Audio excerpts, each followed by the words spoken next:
Welcome to Basic Black. Some of you are joining us on our broadcast, and others of you are joining us on our digital platforms. I'm Kristen Pope, your host.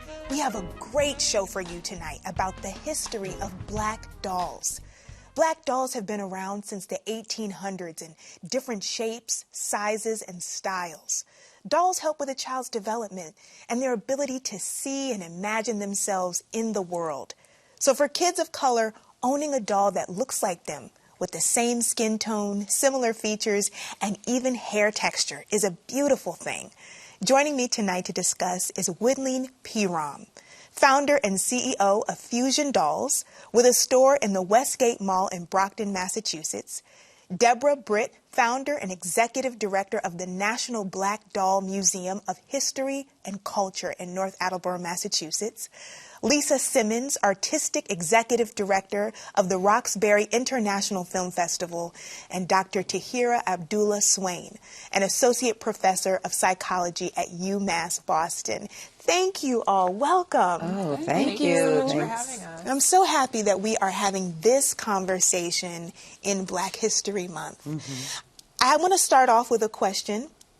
Lisa, I'm going to start with you. Did you have a black doll growing up? I did not. You know, I mean, I feel like I was playing more with stuffed animals than dolls at the time. I mean, when I was growing up, there wasn't a black Barbie, and there were Madame Alexander dolls. I do remember getting a Madame Alexander doll when I was younger. But for the most part, no, I didn't have a lot of dolls growing up. I'll go to you. Me, when I was younger, like, we didn't really have black dolls, but I remember one of my uncles, he came from New York, and he brought one doll to us, to Haiti, me and my sister. And then when we had that doll, she didn't really have our features, but she, like, you know, she had the black shade, but that was the first time that we saw a black doll. And I remember opening the box, and just really exciting. And we close the box again because we just don't want nothing to happen to her. You know what I mean? So you saw her as this beautiful kind of figure that you didn't want to kind of damage or...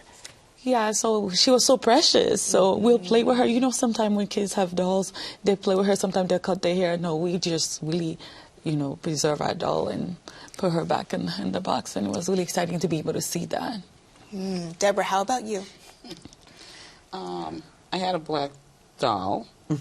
My first doll was a white doll, Jumeau. And I fell in love with it. And my parents took it away because they said it didn't look like me. But my grandmother, who was a maid, brought home a white doll, took it apart, put it in a pot with some red dye, dyed it black, and I had my first black doll. Wow. Wow. That is commitment. What did it mean for her to do that for you? Everything.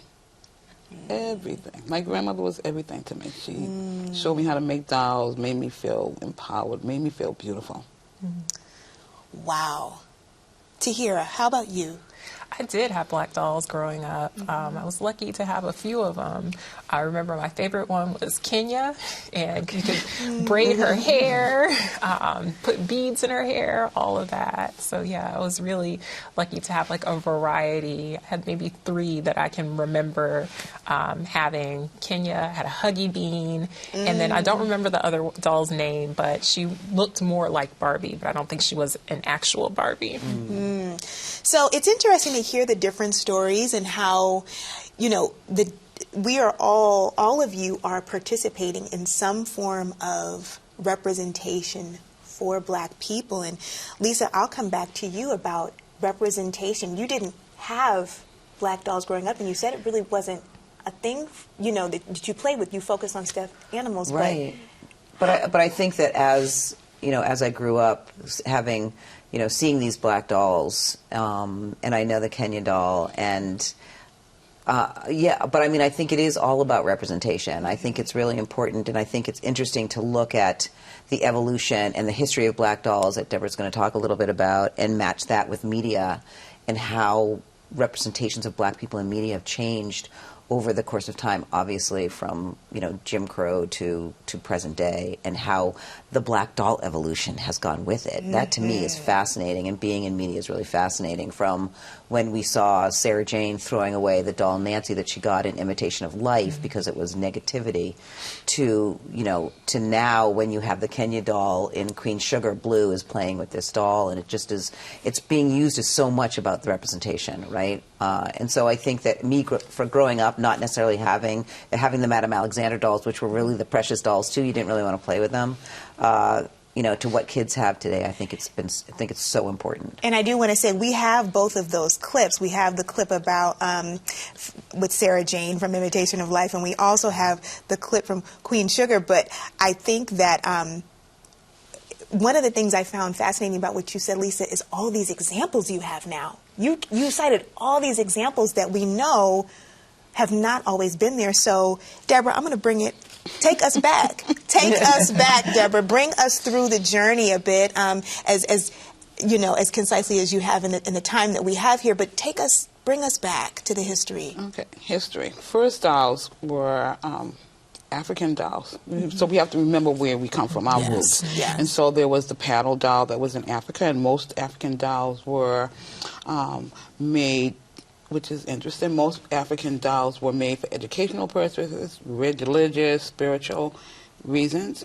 And so people in Africa, our ancestors, adored them. Our children adore them, those type of dolls. And then we get on this ship and we come into the United States, and they bring with them their memories and the creators, because when they took people from Africa, remember they were kings and queens and laborers and skilled seamstress, and so they brought all those things here. And so the next doll that we would come into during that time period would be like the African rap doll, and you took a gourd and you put an apple head on the top and they dressed it, and that was the first dolls that our children played with. Black children weren't allowed to have black dolls during slavery time, so that's when we come into the topsy-turvy doll. So it's the white doll on one side, the black doll on the other side. Enslaved mothers made those dolls because they weren't allowed, so they had the skirt that covered it. When the master was around, the brown side was down, right? Because they had to hide this doll from the master, and they would pretend that they were going to be servants, right? And that's why they had this white doll was playing, oh, I'm teaching my child how to take care of you and your children. And that's what they did with that topsy-turvy doll. And then we go into 1904, and you have R.H. Boyd, who was R.H. Boyd is the president of the Boyd Publishing Company, and they used to make the black fans. And he was a slave, and he taught himself to read and to write. And as he's doing that, and he's delivering these fans to all the churches, he's looking at the children, and then he decides, they need to have dolls that look like them, because he was seeing these other kind of dolls. He gets them from Europe. Oddly enough, in Europe, those at that period of time, they were bisque dolls and composition dolls. The doll features were eloquent. And you mentioned that earlier in a sidebar conversation about the features. You know, the features being accurate in one scenario of black dolls, but not in another. Not in the United States, but in Europe, because they appreciated the ethnic features. They thought we were exotic. And it was really odd, like you said, because they were Europe. You know, they were European. And they sent these dolls. He had those dolls bought here. Marcus Garvey had those dolls bought here. We're in 1919, and Marcus Garvey is saying, mothers, give your children dolls that look like them so they can learn to love themselves and to cuddle themselves. So when they get older, they can do that with their children. Tahir, I want to bring you into this, because what does it mean for children not to have dolls, not to have representations of themselves that, like Deborah said, they can cuddle, they can play with, they can imagine with? Yeah, you know, in a lot of ways, not having dolls that look like you is another way that our society is, you know, replicating the same kind of messages that we've been inundated with, you know, for eons, right?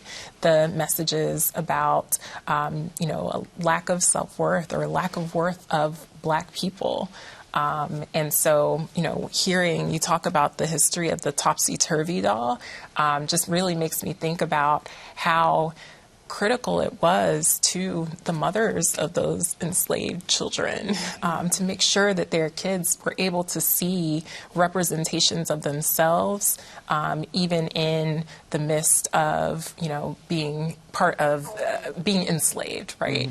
And that same thing continues to be important today. It continues to be important for us to see representations of ourselves and to build up our pride as Black people, and, you know, having dolls that are representations of that, and to be able to play with dolls and nurture dolls are ways that we can begin to replicate some of those important pieces of Black pride. So thank you for adding that, Tahira, because this representation piece, these messages, the subtle messages that are getting sent, whether we know them or not, I want to go to this clip that you all may be familiar with this study, but Dr. Kenneth Clark, the psychologist who, along with his wife, Mamie Clark, conducted the famous doll study that was presented in the 1954 landmark Brown versus Board of Education case before the Supreme Court, spoke with Carmen Fields, co-host of 10 O'Clock News in 1988, about this study and its relevance. Here's a portion of what Dr. Clark said. Well, what I see now is that we have to help white children as well as Black children to develop a positive, healthy sense of their own being, the self-respect. Racism, as I see it, is indicative of a lack of self-respect among all the groups. You don't hate other human beings if you have a positive sense of your own being.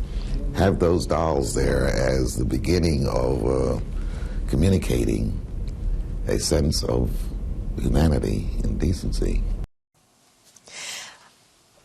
Racism, stemming and directly related to a negative sense of self. Widline, you have an interesting story because you are an immigrant to this country. You're coming from Haiti, but still you did not have this representation.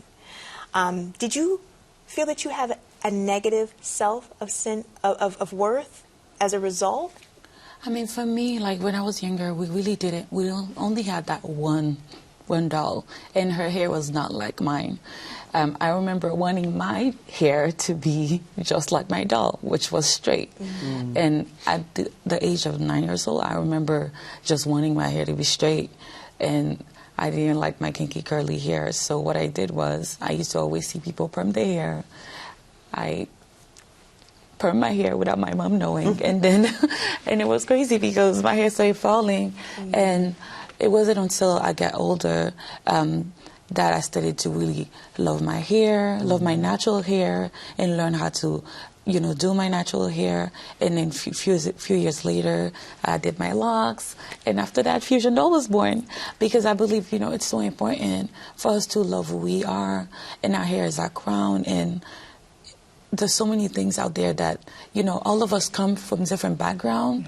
And when you look at CV, you're seeing so many different things, and you're like, oh, I want to be just like this. And because there's this disconnect, right, between the hair that you have versus the hair that you want to see. Well, you did something.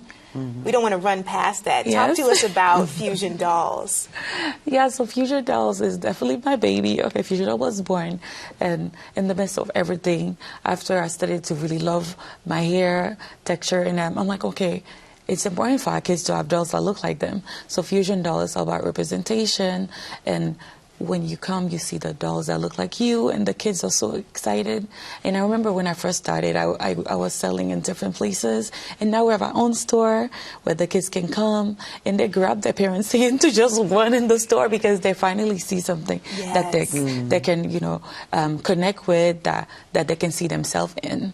And they say, oh, Mommy, she looked just like me, and the mom cannot just leave the store. They have to get the doll, you know what I mean? And does that make you feel like mission accomplished? Yes. Sometimes I cry because I'm like, oh my God. It's like, what would you do for your younger self? And this is what I'm doing. Oh, you that know? is so good. What would you do for your younger self? I'm happy to say that my daughter has one of those dolls. And I have to bring her so she can have this experience. You know, with what you said, it's not just the doll, right? It's like it's having the doll, but it's also having the doll that looks like you. And Debra, you spoke to that, right? Like it's not just enough to have even just a brown doll. You also have to have a doll that has your features, your hair, and all of those things, because we're not a monolith. We come in all of these different ways, so we need to see ourselves in all of these different ways. Lisa, you spoke about that clip from Imitation of Life. We're going to go to that clip, and then I want you to talk to us about that, especially you being in the film industry and in the media industry. So this clip that we have here from Imitation of Life, color and race were central to the storyline in the 1959 classic film Imitation of Life, starring Juanita Moore and Lana Turner. In this scene, the light-skinned black child objects to playing with her black doll, illustrating her struggle with accepting her African-American identity. Let's watch. Here, Sir Jay, you can have Nancy. It's a present. Mommy just got it for me. I want that one. Frida's my friend. I've had her all my life. Mommy! Mommy! Yes? She took my doll. Sarah Jane, where are your manners? Now give it back. I don't want the black one. What do we feel watching that? Pain. Yeah. You feel pain. And but you know, it was during that time. It was what, like 1958, 1959. And there was so much hatred among, you know, for black people. Where in Jim Crow, there are all of these sorts of things and dolls that are created to make black people, sort of like put black people in their place, right, and to validate what was going on in the country. And right, so here you have a mixed race child who is just does not want to even identify with her blackness, you know, which isn't saying that hasn't, you know, come through the course of history, in the course of time to present day. But I think that as we look at media and shows and you know, as we're moving from the 1970s to the sitcoms, you know, like Good Times, and then moving into like Living Single and Martin, and you know, we're seeing that the black dolls are used in a positive way, that they're used for comfort. One of my favorite films, Down in the Delta with Esther Roll, is here she has this black rag doll that she's carrying around. She has dementia, and she's carrying it around because it's for comfort. And that's where I think the shift starts to happen, and it's a wonderful shift in media that we see even in The Bodyguard when Whitney Houston goes on the bed and there's all these black dolls. She's a collector, right? Living Single, Ken Field's character is like going to sue the toy company because the doll looks just like her. Like, those are the types of things I think that where, you know, media is a powerful Yes. source, right? So if you have your black doll, you don't necessarily see it around your world, but then you're, you know, connected to media and watching TV and television shows. It's really important that these shows stepped up, in a sense, in the black doll space and really used those black dolls as a way for, you know, black women, men, children to understand the value of black people. Because thank you for that, Lisa. One of the things that, you know, we shared was that it's, you know, you could have a black child, black parents, have the dolls, but still be struggling. Yeah. Tell us about, you have a family story, Debra. Would you mind sharing it?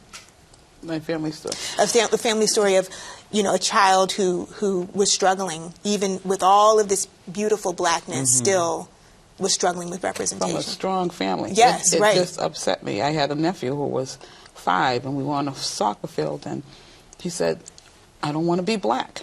Look at all these people, they're white, and Santa Claus will never come. And it just blew me away that something like that could happen. And I made it my business, my mission, to make sure that when Christmas time came around, he would see a black Santa. It started my journey on collecting Santas. I now have over 2,000 black Santas. Okay, so if anyone is looking for a black Santa, we know where they are. We know where the black Santas are. Deborah has them. My goodness. I got to up my game. It started that journey. And for Christmas, I told my husband I wanted the storefront. Because I knew if he hadn't seen it, and we had Santas, and I had black dolls. I had all kind of black dolls. At Christmas, I had 1 or 2 Santas, and I would dress my dolls like in red and white. But I said, I want the neighborhood kids to see this, because this is in my home, and I have all this blackness around me and all these black dolls. So. Yeah, my husband got me a storefront in Dorchester, and we put those Santas in and let those kids come in for free. And that was my Christmas present for me, from my husband to me, and from me to the community. To the community. What has that meant to your nephew? I don't know. How old is your nephew now? Oh, he's 30. So what has that meant to him? It means a lot. I mean, he is one of the few nephews that I have that comes by every Christmas and puts those Santas up with me. Yeah. He helps me every Christmas. He makes sure those Santas get up, and he comes by and he helps me take them down. But I think it was because he knew. Yeah. You know, it meant so much to him to be able to go to school and say, there is a black Santa. And you invested in him and his identity. Absolutely. You invested in his identity. Tahira, talk to us about this identity piece, which is so huge. Yeah, it is huge. And, you know, the story that you shared really resonates in a number of ways. But in particular, I think about how we are so inundated with messages that are communicating inferiority and all those sorts of things. And, you know, when we think about how identity develops and how racial identity in particular develops, being able to not only see yourself represented, but also have those really positive images and a variety of images so that we aren't thinking of ourselves in just one unidimensional way. Yes. Like having that multifaceted, those multifaceted layers of identity are so important. And I think about, you know, being in spaces where you're able to see,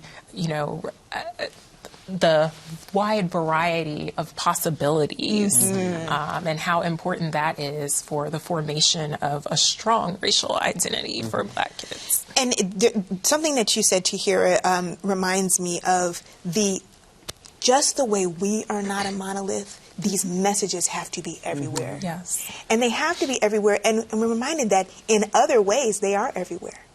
You know, for our children in the majority culture, they're everywhere. And so we're still trying, we are still trying to disseminate the message in media, in the stores, through the dolls, through history, you know, through psychology. We're still trying to get it's still so, we still have to put it so far and so wide and so deep. Yeah, absolutely. You know, it's hard when the message is only coming in one place, like at home. Yes. Right? And that we're not getting the same message when you're at school or in other places that, you know, you're spending most of your day, or that children are spending most of their days. And so there really is a need for, you know, in the same ways that the messages that communicate these negative things about Blackness are so pervasive in all aspects of our society, we need those counter messages to be pervasive in all aspects of society too.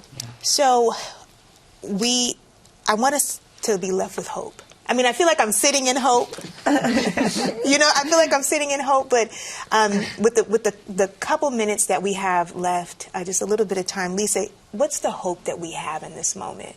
Oh, I mean, I think the hope is that people are, you know, creating imagery, not only in dolls, but also in media and in film. And, you know, I think that there is definitely a shift even in commercials and advertisement. We're seeing more positive images of people of color that are just, you know, they're just everywhere. And I think that's hopeful. I think that the more that, you know, the story gets told in a diverse way, the better off we are as a country, as a world, that people understand and see these diverse images of people of color all around the world. So I'm very hopeful. I'm hopeful in the work that I see in independent filmmakers. I'm hopeful in the work that that will be coming across the airwaves, you know, moving forward and into the future. And I think that I think it's exciting to see that. It is exciting. We're going to talk about some of that work that is coming up, because there is work that is coming up in film. We want to hear what you've got coming down the line. Debra, I feel like you should just be taking us on a field trip. We need to plan a field trip so we can go see the museum and just really revel in that. But thank you for that, Lisa, because we need the hope for our children. We need to know that things are happening, and we need to know what we should be doing. What maybe should we be doing to disseminate this message? What other places should we be talking about this? Who needs to create something? You know, what federal funding, what policy needs to be made that benefits this effort, that benefits your museum? So I'm grateful. I'm grateful for this conversation that we are going to continue. This is the end of our broadcast of this show, but I want to thank you to all of our guests. Thank you for watching, and now stay with us as we continue this fantastic conversation on our digital platforms, YouTube and Facebook.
We like anything else? Oh, we good. Dessert menu? Me and Kenya want dessert. That's your doll? Uh-huh. You know, you should get a Transformer. Those are really cool.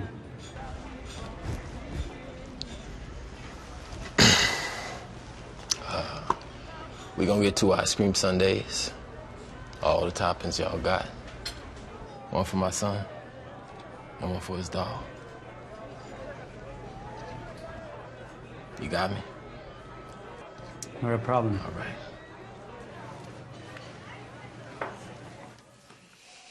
That was a clip from the OWN series Queen Sugar with Blue, a young boy who plays with a doll named Kenya that he takes with him everywhere. And in this scene, his father defended his son's right to play with dolls. I'm Kristen Pope, your host. We're on YouTube and Facebook with our post show continuing our discussion on the history of black dolls. Okay, I just want some reactions to that. Amazing. Incredible. I mean, you have this very male figure in Ralph Angel, right, who is saying it's okay. Like, this is, you know, sort of, you know, we struggle, I think, in the black community around masculinity, right? And this doll was not in the books.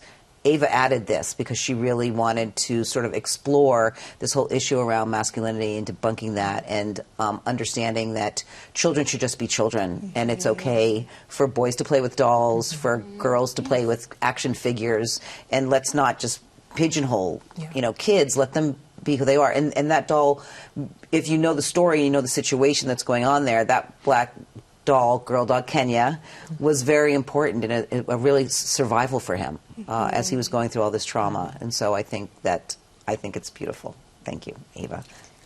Yeah, and then I think it's important for boys. It's okay to play with dolls because they can learn about love and then taking care. You know, it's not only like the women that's supposed to take care of the baby. It's okay for the, you know, masculine role to be able to learn about caring about children too. You know what I mean? My nephew play with dolls.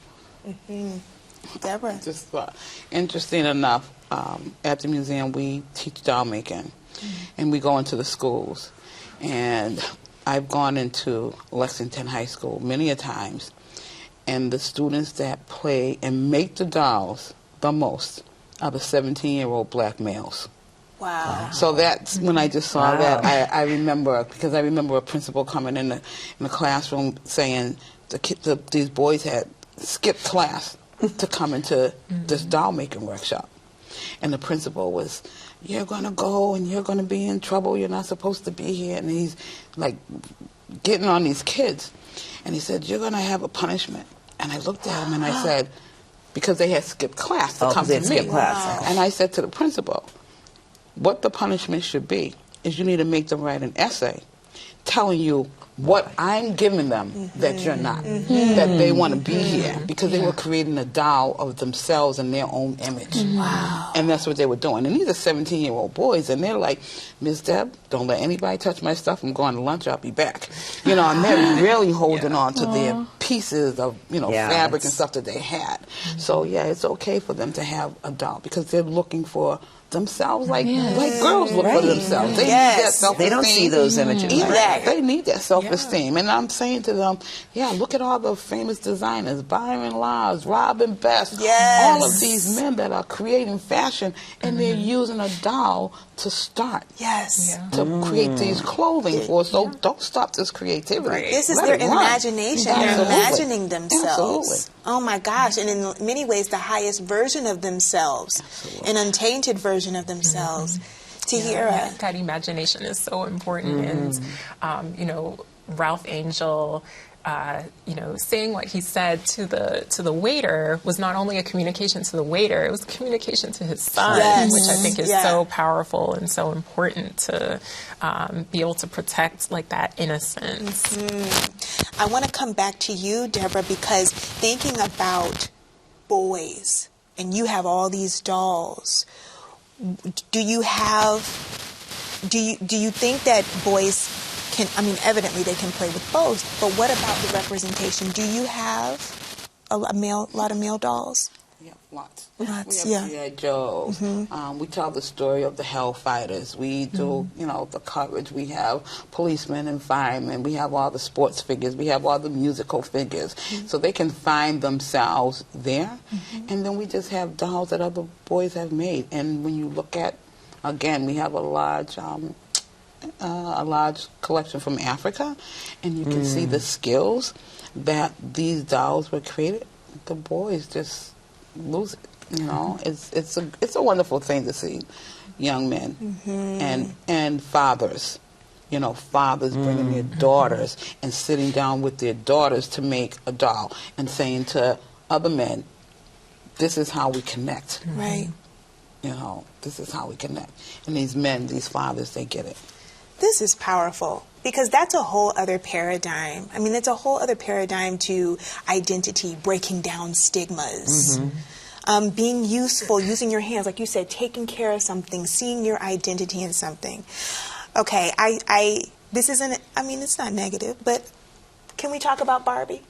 Can we talk about, I get laughs. Should we talk about Barbie? Absolutely. Okay, let's talk about Barbie. Let's talk about, we don't have a lot of time, but let's talk about the significance of Barbie and what it has meant to us. What it still means to us, as we see by Debra.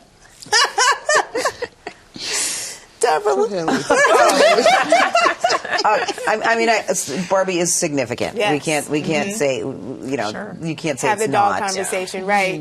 Right. And what's significant is that it took so long for there to be a black quote-unquote version of Barbie, right? And I'm not talking about the 1980 version. I'm talking about in the late 60s, they came out with those two other Barbies that were her friends, right, Debra? They were her friends, but not Barbies, because we couldn't push the envelope, Society had to see where we were going to go with this, and then all of a sudden, 20-some-odd years later, we get a black Barbie. That's just significant. But it does, though, talk about the the trajectory of black dolls from slavery to current day and how society is more accepting, right? So you're in the 80s, you've got a black middle class that's growing.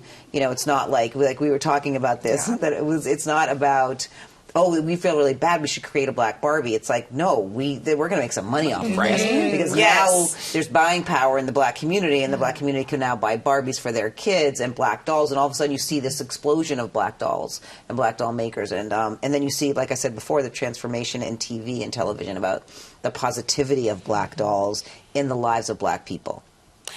And it's interesting, Lisa, because, for a doll maker, they have to determine whether this is a good business idea. For us, this is survival.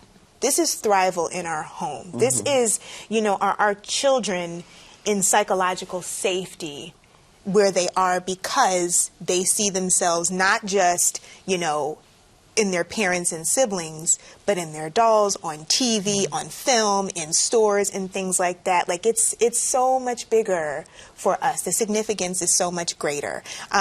But Barbie is significant and still significant, and even today you see this now wider range of dolls. I mean, I feel like you could get any kind of black doll you wanted today, and if you couldn't get it, it seems like there's a demand to go make it. So much that you have these beautiful dolls. Because you started with one doll, right? But now you have this array of dolls. Yeah, so when we first started, we were online first, and then we opened our first kiosk at the Westgate Mall, and we had 2 kiosks because we started to have more accessories, and now we have our store. So as you can see, there's a demand, and different time people will reach out to me in different malls and want me to go in their malls and so on, because there is a demand for black dolls. And it's so important to be able to see ourselves. When the kids see themselves in the doll, they believe, they are enough. And when I see myself in the doll, I know, oh, wow, we have, you see yourself as a positive role model. And when the kids walk in my store, many of them see me in the news before, see me in different places. They're like, oh, my God, we saw you on TV. And then they're so excited to see me. And then they want to, talk to me, and they want to know my story. It's nice to be able to see representation of yourself in different settings. You know what I mean? And when you have a dream, you can, because if you can dream it, you can accomplish it, because God wouldn't give us the ideas if we're not able to make it happen. You know what I mean? So if you can see it, you can be it. Yes. Thank you, ladies. Thank you for this fantastic conversation that I know is going to shift households, shift hearts. It's going to be significant. So thank you so much. We are out of time, but this was a great discussion. Thank you to everyone who was here joining me, and thank you to you for watching. I'm Kristen Pope. Have a great night.